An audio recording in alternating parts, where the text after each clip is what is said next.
So, a question that we often get asked while we're streaming is what deck should I build, right?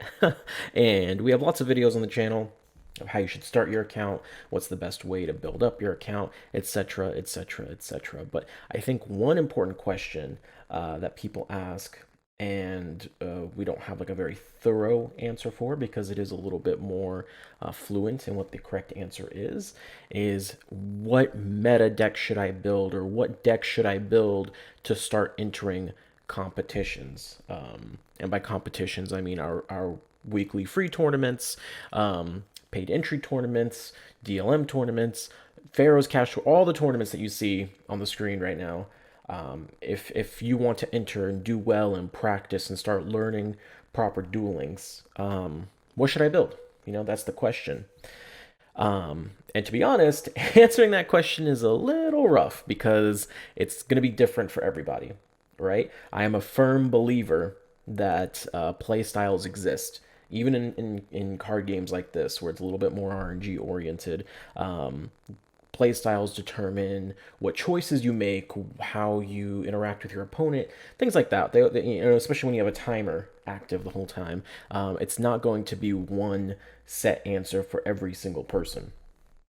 So this is kind of to give you a rough idea of where you kind of want to place yourself when you're thinking about what deck to play. And it's probably not going to work for everybody, but I think people who are a little bit they're not sure or what they should be doing, I hope to kind of give you that guidance to start picking decks and start entering these tournaments, especially the free ones. There's no reason not to enter those and just start practicing with those. So with that being said, the very first step, the very first thing that you want to do is figure out what kind of player are you, right? And that's kind of hard to answer, especially if you haven't played the game for very long. But at the end of the day, if you want to start entering competitions and doing well in competitions and getting serious in them, you do have to figure out what type of deck do you best work in. What type of meta do you best work in? So are you more OTK oriented? Are you more control oriented? Do you prefer to stall and burn your opponent? Or what really gets you going, right? Because here's the thing. If the best deck is an OTK reliant deck, but you're not really an OTK thought level of player, right? You're not always thinking of how can I end this game in this turn. You're thinking of like the next turn and controlling your opponent and locking him out of his options rather than going through all your options and making those aggressive plays when, it's like, oh, I'd rather just clear all the back row first, then make an aggressive play. Or if you just swing in and like, well, screw it, we're just going to swing in and do what we want to do, depending on what type of player you are, you might do better in certain metas and better in other metas. And even if like it's you still want to learn other meta decks to kind of expand yourself and be more of a well-rounded player, so you're not just playing one type of deck always. You're still gonna have it's still gonna be more of a learning process to learn an OTK deck if you're a more control level player, or if you are a control only type player. Learning an OTK deck specifically, it's just going to take you a little bit longer than it would take someone else who's just, yeah, I love helmet decks and I love just getting in there and swing, swing, swing, swing over and over and over. You know what I mean? So that's kind of like the first thing that you got. You got to figure out what kind of decks do you prefer playing. And it's not always going to be in the meta. Just a fair warning. It's not always going to be, yes, I love playing OTK. Well, OTK isn't always going to be in the meta, so you're going to have to kind of figure out and play around with that. But, generally speaking, that's kind of the first step that you want to take. Now, getting into kind of the next step, this is the research phase that you're going to be doing. Now, what people love to do, right, is obviously the biggest website in Duel Links Meta. It's got a lot of great resources, and it has a tier list. And we've talked about this numerous times on stream. Check out the stream if you haven't, by the way, in the description. Of what should you just watch the tier list? Should you only do power rankings? Should you only listen to your friends? It's a little bit of all of them. A good quote from one of our moderators, Resleen. The tier lists, the power rankings, all these things, they're just there to guide you. They're not like set in stone of this is the best deck, and if you're not playing it, you're not going to win any tournaments, So you kind of have to understand what all of these resources are and how to effectively use them when you are deciding what to play. So, starting off on the biggest resource, the tier list. What is the tier list exactly? The DLM tier list, it's a list that's created by a bunch of the top performing players in DLM specific events, right? So they are proven players, they know what they're doing, but this does not take into account a lot of lesser performing decks. And they're even the most important part, the part that people miss all the time, is they'll just go to the tier list and look at what's in the tier list. And you can see this is like an older post, this isn't their most recent one. What you should be doing is clicking on the tier list update posts specifically, because this is what the tier list provides that other resources don't provide, and that is a competitive player's input, right? A competitive top placing player, consistently top placing player. That's the important part. And their opinion on what should be meta and what should not be meta. So, you know, all the time, if you're reading through these, you can see examples of where there will be people on the council that are constantly, you know, they're not all agreeing that, yeah, this should probably be tier 1, this should tier 2, whatever the case may be. The important part is why they think these decks are what they are, right? And they'll even explain to you how these decks kind of play out as well. So if you know how you like to play the game, you can take information from here and kind of combine those together to, you know, better educate yourself in what this deck really does. And, you know, is it truly like tier 1, or is it tier 1 with an asterisk mark?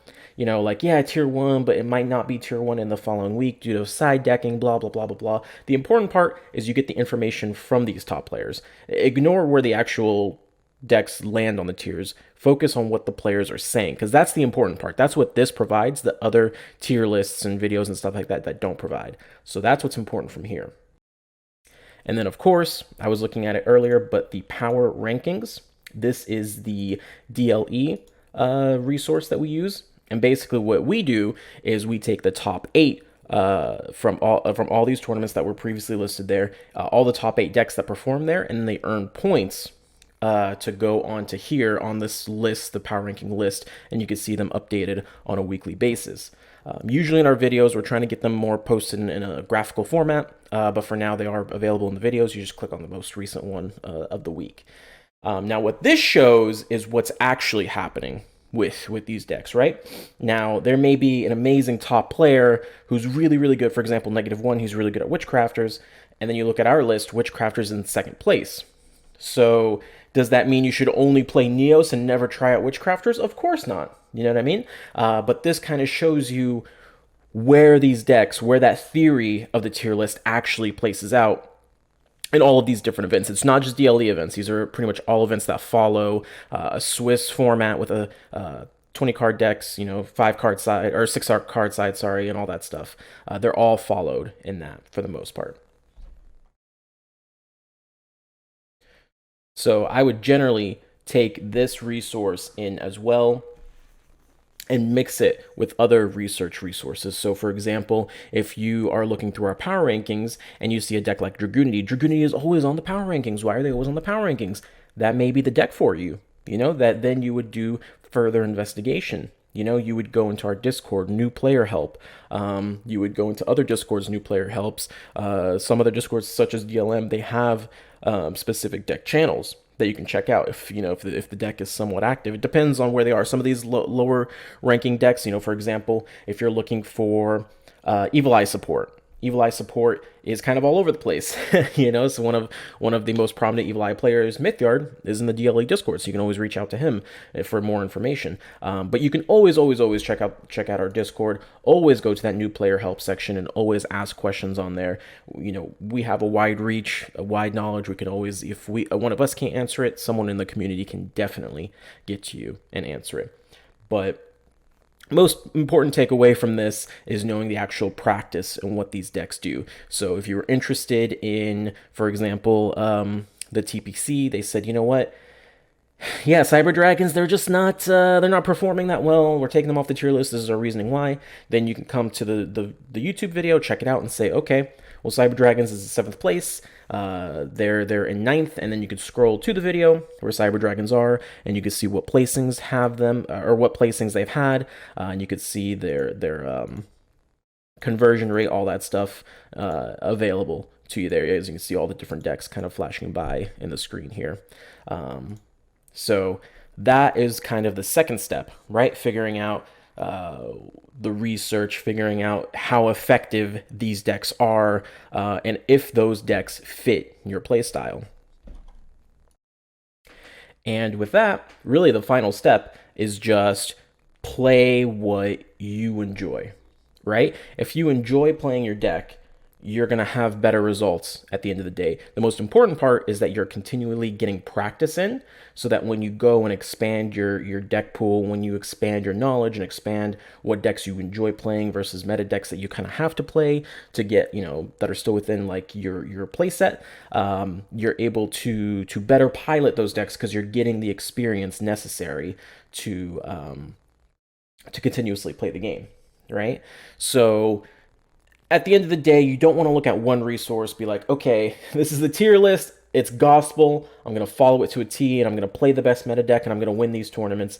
You don't want to just look at the power rankings and say, okay, well, Blackwings are just crushing it, so that means, I'll be a good Blackwing player. You want to balance your resources. There's a lot of free resources out there for you, and you want to make sure you're taking advantage of all those resources, including Discords such as ours. Again, you can join our Discord, it's in the description, and there's a lot of new player help that you can get there. If, for example, you see here Neos is on the top of the list, but what is Neos? What kind of playstyle is Neos? I really want to ask. Just ask in the Discord. It's a simple question. Hey, what would you say is the playstyle of Neos? Lots of people will be willing to answer you from there. If anyone has any questions about specific decks, or if you want to ask anything specifically on how the tier list is made or how the power rankings are made, you can ask in the comments of this video as well. I'd be more than happy to monitor this video for about a week or so and answering those questions directly. And if not, just hit us up in the Discord and we can help you from there. But yeah, those are just my opinions. A lot of people kept asking me on stream, how do I pick a deck? How do I do this and this and that? That's kind of a rough idea of how you would do it for the most part. Of course, like I said, there's like 100 other things you have to take into consideration sometimes. If you're more professional, like if you played TCG and now you're playing Duel Links, it's a little bit harder sometimes because it's like, oh, I played this in the TCG, not necessarily going to correlate to Duel Links. But in general, if you just kind of follow these 3 steps, you'll be fine. You'll be able to find a meta deck that suits you, and you'll be able to go on from there to play the game. That's all for me for today, boys. Check out today, but by the time you guys see this, it'll be Saturday. Our tournament will be live. Please check out our YouTube tournament. It's going to be awesome, amazing stuff. Huge thank you to the community for doing it. And hopefully I'll see you guys there. Take it easy.